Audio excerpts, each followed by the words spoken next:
अस्सलाम वालेकुम। मैं अभी ज़्यूरिख के मेन मरकज़ में खड़ा हूँ। मेरे पीछे आपको यूबीएस बैंक नज़र आ रहा है।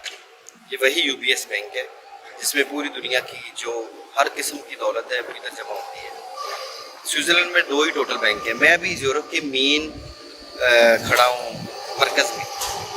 तो इधर से आपको ट्राम भी गुजरती नज़र आ रही है। स्विट्ज़रलैंड में 2 बैंक है, एक ये यूबीएस है और एक आपको मेरे पीछे ये नज़र आ रहा है, ये क्रेडिट स्विस बैंक।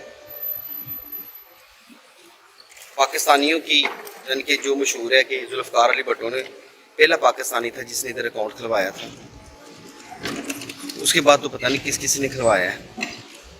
तो जो पाकिस्तान से अकाउंट खोलने आते हैं ये वो 2 बैंक है जो मैं आपको दिखा रहा हूँ। एक क्रेडिट स्विस बैंक है और एक यूबीएस बैंक है। ये ज़्यूरिख में है, मेन मरकज़ में है ज़्यूरिख।